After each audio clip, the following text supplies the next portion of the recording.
gravação. Pronto. Bom, vamos lá. Em relação ao arquivamento do inquérito, então. Com a mudança do pacote anticrime, surgiram algumas dúvidas. Que dúvidas seriam essas, né? O artigo 28 do CPP, ele traz a necessidade do arquivamento ser homologado por um órgão dentro do MP e determina que a legislação específica do Ministério Público determine que órgão seria esse. Também temos ali a possibilidade da vítima, ao ser intimada, né, do arquivamento, recorrer dessa decisão. E ela recorreria para quem? Ali consta que seria também um órgão do Ministério Público, mas determina que a legislação específica trate quem seria o responsável por esse arquivamento, por essa análise desse recurso da vítima. Bom, nós precisamos aguardar a alteração na lei orgânica do Ministério Público. A gente até acredita que quem vá homologar o arquivamento seja o chefe do parquê ou o Conselho Federal do Ministério Público ou o Conselho Estadual do Ministério Público. Mas ainda não temos especificamente na lei orgânica, principalmente que diz respeito aos estados, uma determinação nesse sentido. Então, hoje, como é que se dá o arquivamento do inquérito? Encerrada a investigação, os autos são remetidos ao Ministério Público, estamos falando de uma ação penal de natureza pública. E aí, nesse sentido, o Ministério Público, verificando que não há mais nenhuma diligência que possa corroborar com a formação da sua opinio delicti, e verificando que não há lastro probatório suficiente para a propositura da ação, o que ele faz? Ele arquiva. E aí cabe à vítima, aos interessados, questionarem isso dentro do Ministério Público. Não há mais a participação do juiz nessa decisão de arquivamento.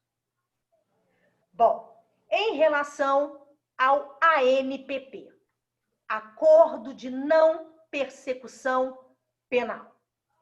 O acordo de não persecução penal não é exatamente uma novidade no ordenamento jurídico brasileiro. Nós já temos notícia do ANPP desde 2017. Existia uma lei em sentido amplo, não era uma lei federal, era uma resolução do Ministério Público, que no artigo 18 já tratava do acordo de não persecução penal. Não com tantos detalhes como nós temos hoje no artigo 28A do CPP, que foi acrescido pelo pacote anticrime. Mas nós já tínhamos uma resolução do Ministério Público tratando, num capítulo próprio, do ANPP. Alguns estados chegaram, inclusive, sim, Larissa, eu sei, é proposital, tá? Não estou compartilhando exatamente porque, não sei porquê, mas está tendo alguma interferência no compartilhamento, e para não perdermos mais tempo, os slides estão lá na plataforma e aí vocês têm acesso aos slides, tá bom? Por nada. Prosseguindo, então, a gente, no ANPP, já tinha notícia desde 2017. Alguns estados chegaram a fazer esse acordo de não persecução penal. Por exemplo, São Paulo chegou a fazer, em 2018, 2019, acordos de não persecução penal. Mas há uma discussão, havia, né, uma discussão, se esse artigo 18 da Resolução 181 de 2017, se ela seria efetivamente constitucional ou não. Já que se tratava de uma resolução e não de uma lei. Com o pacote anticrime, aí sim, nós temos uma lei federal, uma alteração no Código de Processo Penal, aí sim, A partir de 23 de janeiro desse ano, a gente já consegue, com muita tranquilidade, aplicação desse acordo. O próprio nome já indica, acordo de não persecução penal. Ou seja, se o acusado, o indiciado, preencher os requisitos do 21A do CPP, ele vai ter direito a um acordo com o Ministério Público para não ter ação penal. Gente, tem alguém com o microfone ligado, por favor. Obrigada. Ainda está. Sim. Pode repetir o artigo, por favor? O artigo do ANPP no CPP?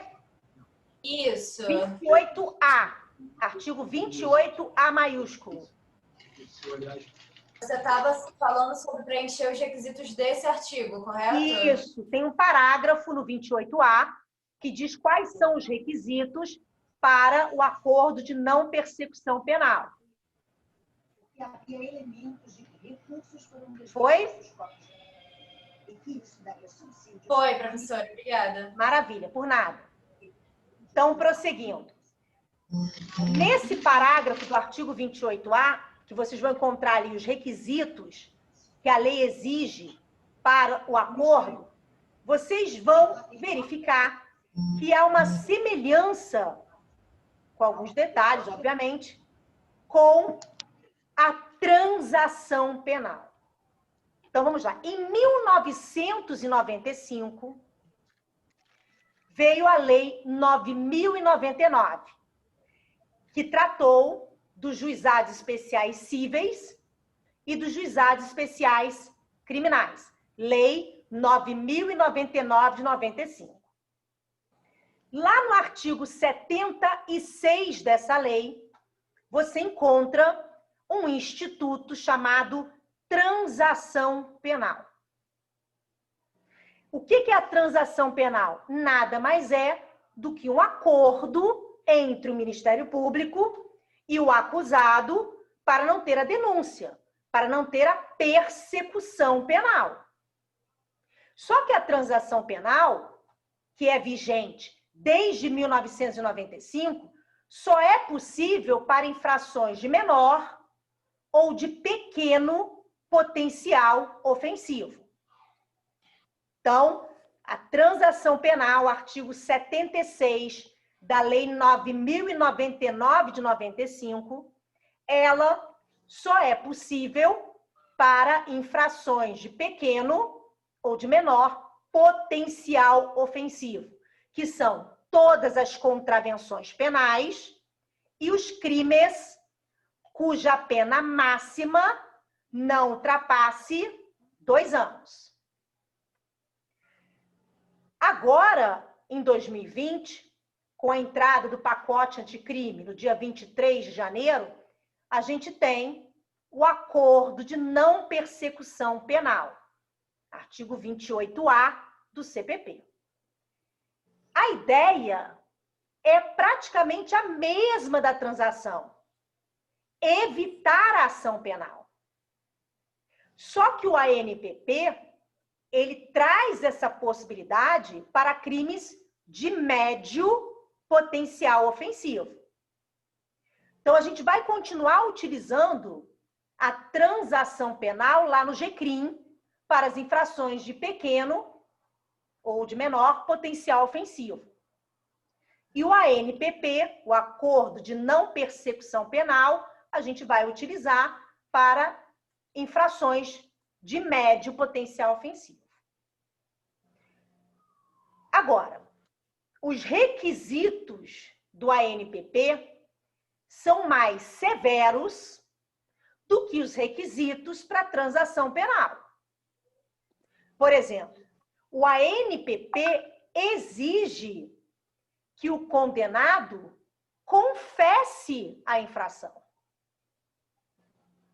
Então, nós temos um direito público subjetivo do condenado, perdão, do acusado, ou uma faculdade do Ministério Público, que tem controvérsia, seria um direito ou uma faculdade do Ministério Público, em que uma das exigências é a confissão.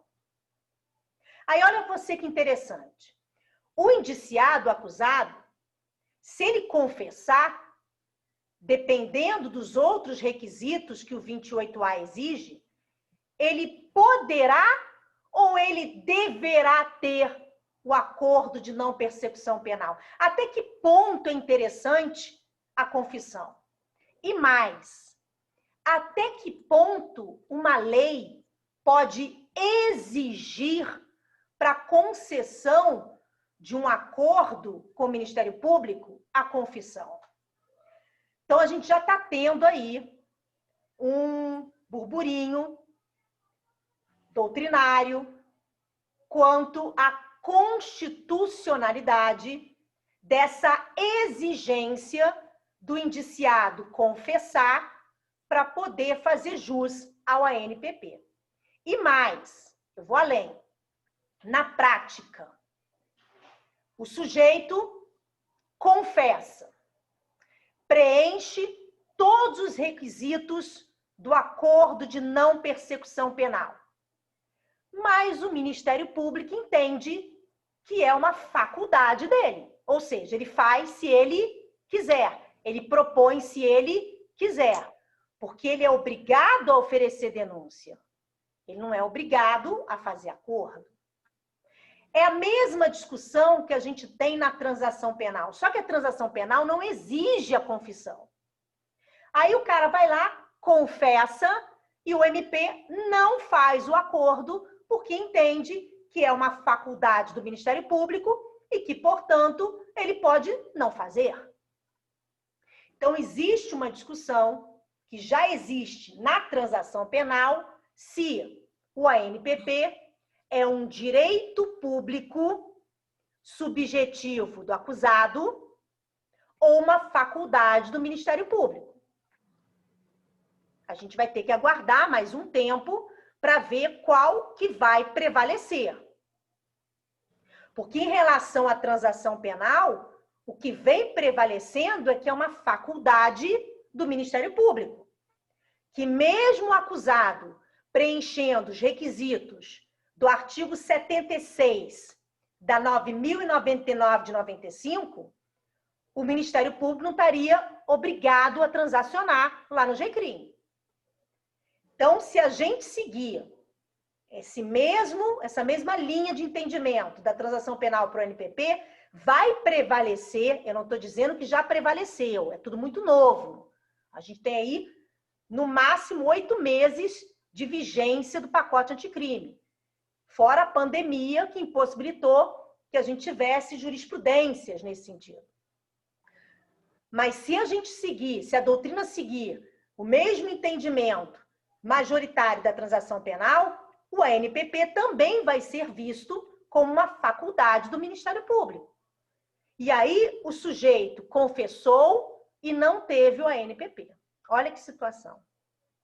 Então, a gente vai ter que, repito, aguardar um pouco mais para ver o que vai acontecer nos próximos meses, nos próximos anos, se o ANPP vai ser visto como um direito público subjetivo do acusado ou se ele vai ser visto como uma faculdade do Ministério Público. Bom, o ANPP também traz controvérsia no que diz respeito à retroatividade. Aliás, a questão que eu coloquei lá na plataforma, valendo um ponto, né, mais um ponto, é exatamente sobre essa questão da retroatividade do ANPP. Se o ANPP retroage para crimes praticados antes da vigência do pacote. Então, vamos imaginar o seguinte: o sujeito praticou o crime em dezembro do ano passado, em dezembro de 2019. O inquérito terminou, já estava em vigência o pacote, portanto, já existia o ANPP. Só que o crime foi praticado antes da vigência do ANPP. O Ministério Público vai poder fazer esse acordo ou não? Ou esse acordo só vai ser possível para os crimes praticados após 23 de janeiro de 2020? Vou além. Os processos que já estão em curso, que começaram antes do pacote entrar em vigor, o réu preenche os requisitos do ANPP. O MP pode oferecer, a ação já começou, mas a persecução não acabou. A persecução vai até o trânsito em julgado. Então, será que ainda há tempo de um acordo de não persecução penal, mesmo a denúncia já tendo sido oferecida? Recentemente, nós tivemos decisão do STF ou do STJ, confesso agora que eu não lembro qual dos dois, mas no sentido de retroagir o ANPP, o artigo 28A, desde que a denúncia não tenha sido ainda oferecida. Então, é isso que vocês vão pesquisar para responder o caso concreto de hoje. Verifiquem se foi o STJ, se foi o STF.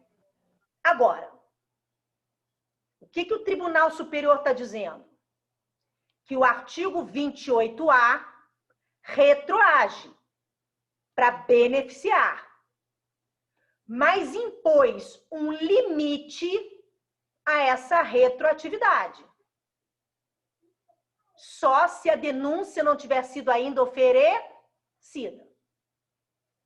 Então, eu pratiquei o crime em dezembro de 2019. Você também praticou o crime em dezembro de 2019. Só que, por algum motivo, ainda não foi oferecida denúncia contra você. Mas contra mim já tem denúncia. Eu, de acordo com o Tribunal Superior, não vou poder ser beneficiada pelo ANPP. Você vai, porque você ainda não teve denúncia.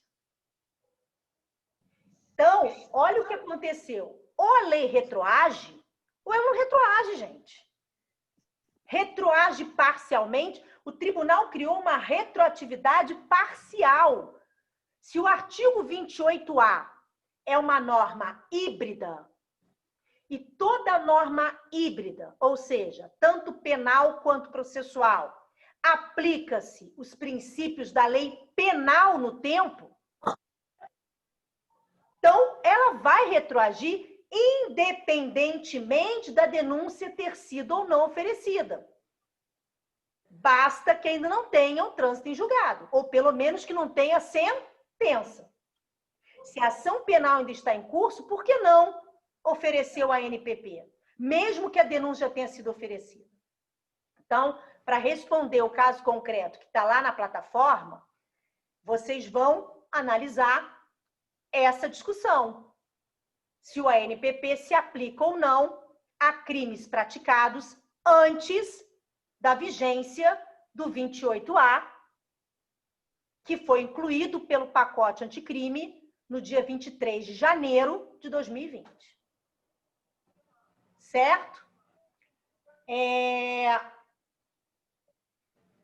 Bom, com isso a gente fecha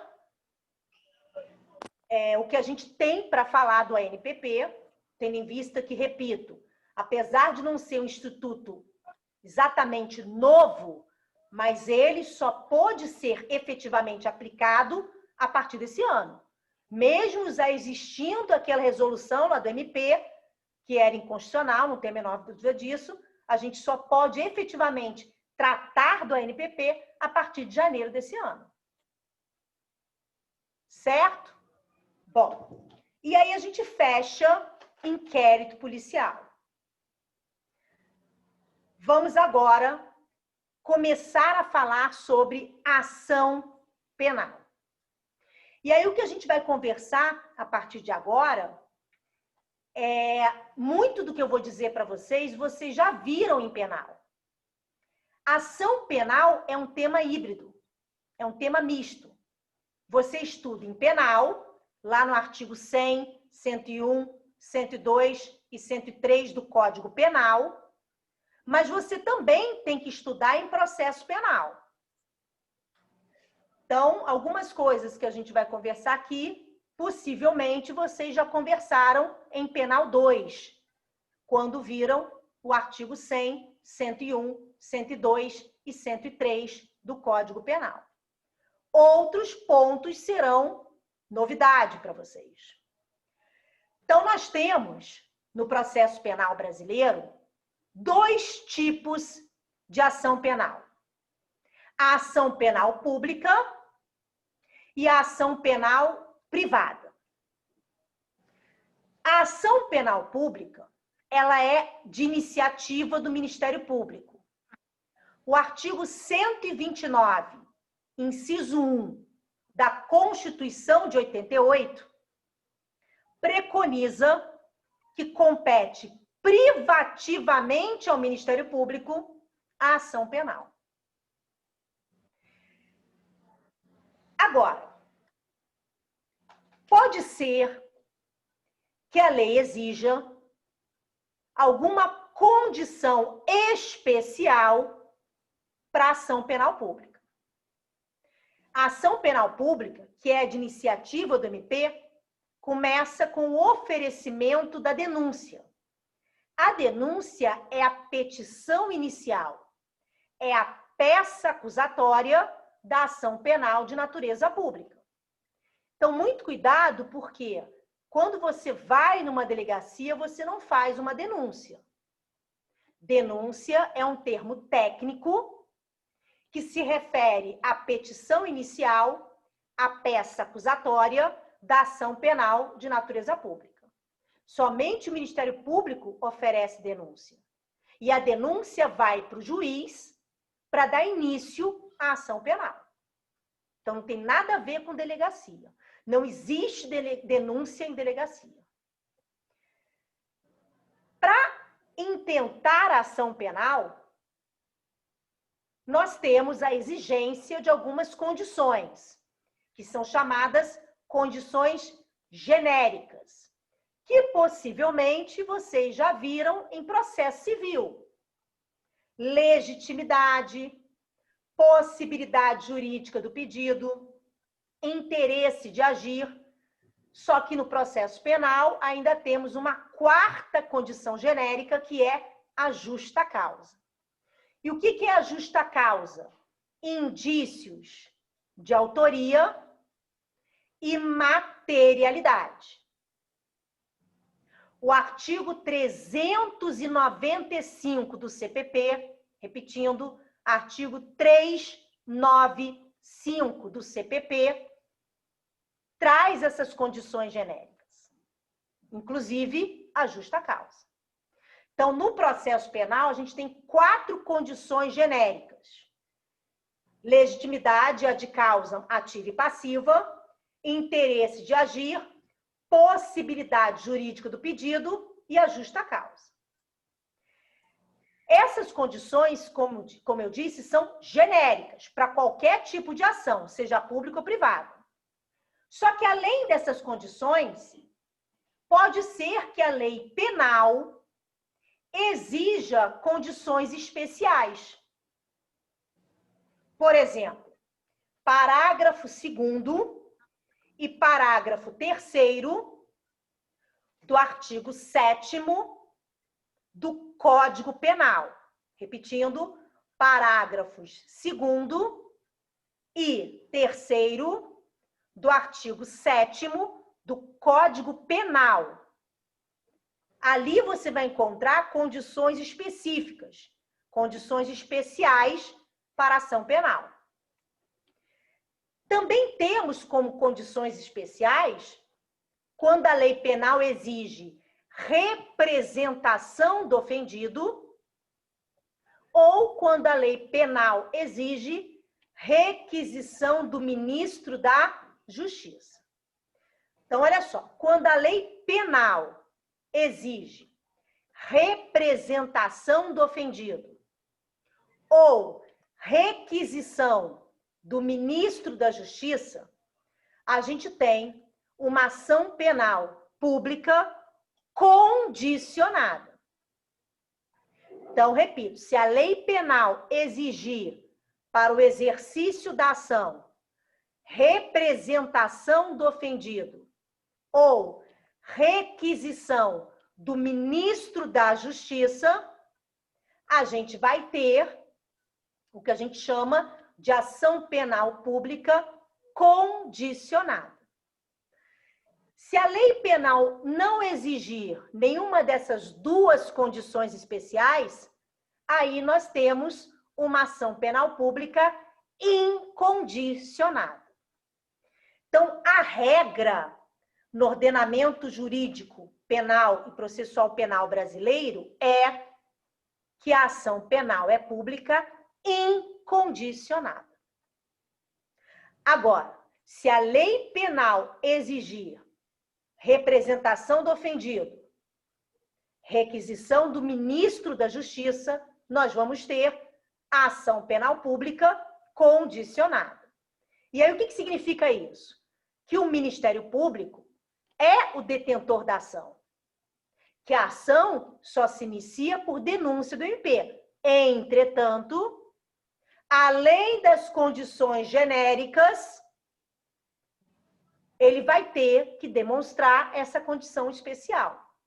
Representação do ofendido, se for o caso, ou requisição do ministro da Justiça, se for o caso. E quem é que faz essa exigência? O Código Penal. Vou dar um exemplo. Se vocês olharem o artigo 145, parágrafo único do Código Penal, artigo 145, parágrafo único do Código Penal, vocês vão verificar que o crime de ameaça exige representação do ofendido. Então, o crime de ameaça é de ação penal pública, mas não é incondicionada, é condicionada. Condicionada a quê? A representação do ofendido. Então, sem a representação do ofendido, o Ministério Público não vai poder oferecer a denúncia, não vai poder iniciar a ação penal. Bom, e a ação penal privada? A ação penal privada é o Estado possibilitando a própria vítima, o ofendido, a propositura da ação. Então, a ação penal privada, ela é efetivamente uma exceção. A regra é que a ação penal seja pública. O próprio artigo 129, inciso 1 da Constituição de 88, diz que compete privativamente ao Ministério Público a ação penal. E aí, aqui está dizendo que faltam 10 minutos, tá? Vamos prosseguir. Da mesma forma, caindo, a gente retoma no mesmo link. Então, percebam, a ação penal privada é excepcionalíssima. E nós temos 4 espécies de ação penal privada: a exclusiva, a personalíssima, a subsidiária, também chamada de substitutiva, e a concorrente. Repito, isso está no slide. Os slides estão na plataforma desde a semana passada para vocês. Eu não estou colocando aqui porque eu estou tendo um problema com o Zoom. Então, não quero arriscar cair a sessão antes de terminar. Então, por isso que eu não estou compartilhando os slides. Mas vocês têm os slides lá disponíveis para vocês. E lá tem tudo isso que eu estou falando sobre as espécies da ação penal. A ação penal privada exclusiva e a ação penal privada personalíssima são aquelas em que a lei penal diz: este crime somente se procede mediante queixa. Então, se você abrir a lei penal e encontrar que o crime somente se procede mediante queixa, de duas uma. Ou esse crime é de ação penal privada exclusiva, ou esse crime é de ação penal privada personalíssima. Não tem outra opção. E qual é a diferença entre a exclusiva e a personalíssima? O artigo 31 do CPP. O artigo 31 do CPP se aplica à exclusiva, mas não se aplica à personalíssima. Então, se o crime somente se procede mediante queixa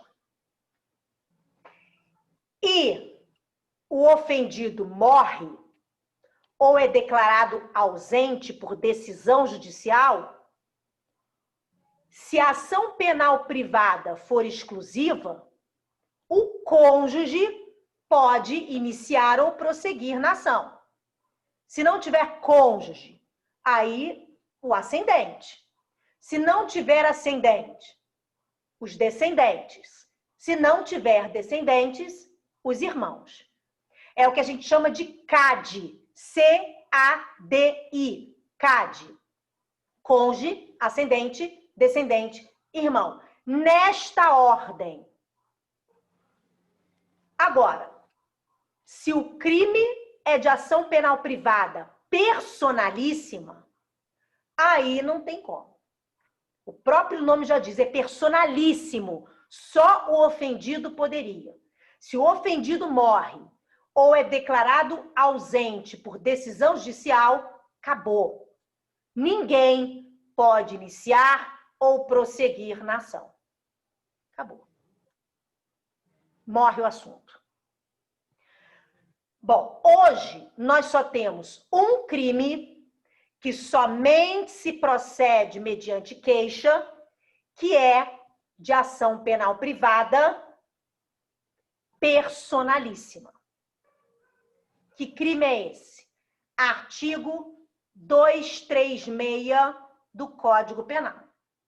O artigo 236 do Código Penal, que somente se procede mediante queixa, é de ação penal privada personalíssima. Então, se o ofendido, no 236, morre ou é declarado ausente por decisão judicial, acabou. Ninguém pode prosseguir ou iniciar a ação em seu lugar. É personalíssimo. Só ele podia, mas morreu ou foi declarado ausente por decisão judicial. Todos os outros crimes que somente se procede mediante queixa são de ação penal privada exclusiva ou propriamente dita. Também é uma outra nomenclatura utilizada, exclusiva ou propriamente dita. Por exemplo, artigo 145 caput, primeira parte do Código Penal. 145 caput, primeira parte do Código Penal. Calúnia, injúria e difamação, em regra, somente se procedem mediante queixa. Então, em regra, calúnia, injúria e difamação são de ação penal privada exclusiva. E a ação penal privada subsidiária ou substitutiva? Bom, vamos imaginar que após o encerramento do inquérito, o Ministério Público fique inerte. Veja bem, imaginem que eu fui vítima de uma tentativa de homicídio. Foi instaurado inquérito, encerrado o inquérito, os autos são remetidos ao Ministério Público, porque homicídio é de ação penal pública incondicionada. O MP tem um prazo para oferecer a denúncia. Se nesse prazo ele fica inerte, ou seja, não arquiva, não pede novas diligências, não oferece denúncia, nada, fica inerte. Ao final do prazo da denúncia, diante da inércia do Ministério Público, o ofendido pode intentar a ação penal. É o que a gente chama de ação penal privada, subsidiária ou substitutiva da pública. E aí ele intenta uma chamada queixa-crime subsidiária ou substitutiva da denúncia. Agora, o artigo 29 do CPP, ele vai determinar que a qualquer momento o Ministério Público retome a ação penal. Porque, veja bem, a tentativa de homicídio, no meu exemplo, é de ação penal pública, não é de ação penal privada. Homicídio é crime de ação penal de natureza pública, não é de ação penal privada.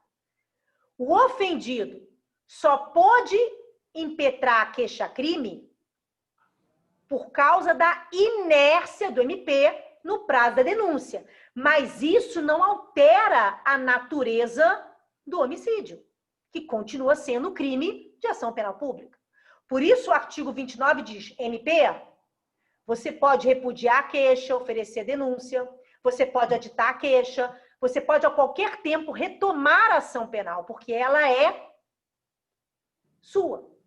A legitimidade é sua. O ofendido teve uma legitimidade subsidiária por conta da sua inércia, MP. Tudo bem? E a concorrente? A concorrente é uma construção da súmula 714 do STF. Então, a súmula 714 do STF construiu essa quarta modalidade de ação penal privada, chamada de concorrente. E por que ela é concorrente? Porque ela concorre com a pública. Como assim? Bom, se vocês observarem a súmula 714 do STF,